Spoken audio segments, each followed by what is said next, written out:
Hello and welcome back to the channel. As always, I'd like to thank those of you who have liked the videos and have subscribed to the channel. I'll keep making the videos if you keep watching them. Also, a huge shout out and thank you to the guys at Atherton Indoor Range for allowing me to shoot the video here. Today I'm doing kind of a follow-up video from my Anschutz 9015 review. This is kind of my overview from having briefly owned, and I've still got it now. I still really enjoy it. It's just I've not had enough time to spend with the rifle to get to know it properly. But this is the Anschutz 9003 Premium S2. This is quite an old Anschutz, which I managed to do a rifle swap with Glenn off MeWe. So thank you very much. Well, Bryn off MeWe. So thank you very much, Bryn.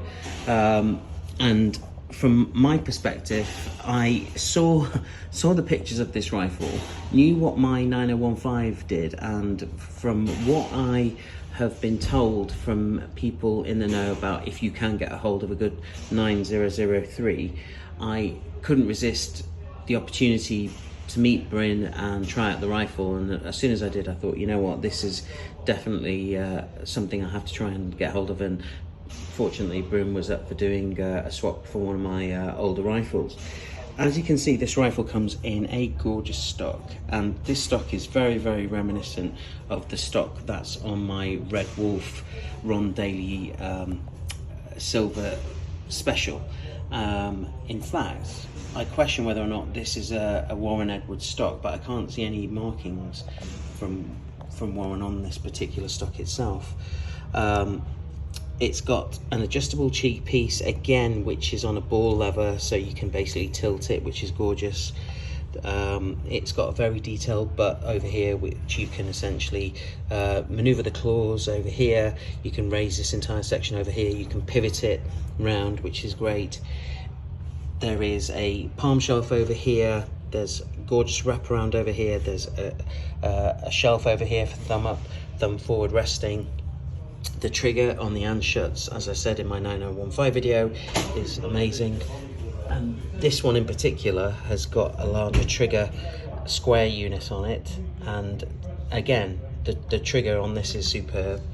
It's in what I would say is an FTP stock, so it's got a kind of like a wishbone stock over here, and that was Jeff, the cheeky scouser. But the long and short of it is this hamster is adjustable. It's very, very reminiscent of a Rowan Engineering hamster. I'll see if I can make an adjustment to it, and just to show you. It also has been tuned by Nick Murphy, aka Zenith Tuning. This one has had a manometer fitted on the front, so you can see essentially how much air is in the cylinder, which is great. And Bryn did tell me, the person who does these, but he said that you have to contact him, he'll send the manometers over, and then it's just a simple case of removing the end of the cylinder and then attaching these. And it comes with a filling probe, so you can put a Foster fill adapter on the end. Just going back to this, let's see if I can turn it over very quickly.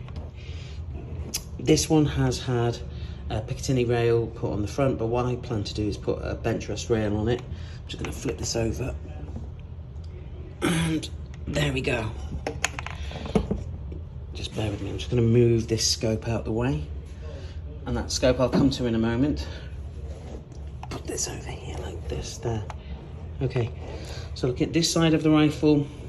Here's your adjustments for the butt.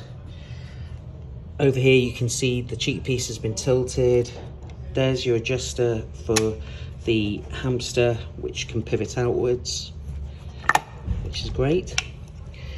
Over here you've got the same mechanism that's on the 9015, so you can essentially dry fire without releasing any air, and it allows you to easily make adjustments to the trigger off the bench, which is great.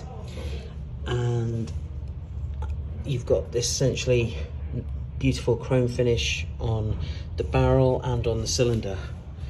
Just one point worth mentioning on this particular Anschutz is that the cocking lever on this is incredibly smooth. It's smoother than the one I have on the 9015. So I'm just going to cock it and show it.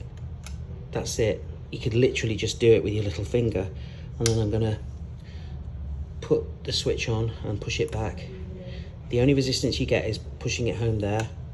And then this shelf really lets you put very, very little pressure onto the trigger. So you can do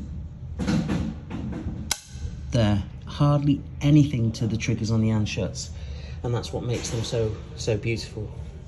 I'm really impressed with this rifle, and what I'm going to do is I'm going to put this scope on it, which is a Falcon X 10 to 50 by 60, and it's on tier 1 mounts, and I have tried it already, and it does like, from Bryn's advice, these GSB Exact Express Diablos 7.87, and these are 4.52s, and it shoots at roughly 11.6 foot-pound using these pellets. What I'll do is I'll do a follow-up video using these pellets with the scope attached, same here at the same bench where I shot the 9015, just to see how it compares. In fact, I've got the same target out from the 9015 so we can see how it compares, and I will do that in my next video. So please stay tuned. Until then, take care, and I'll see you soon.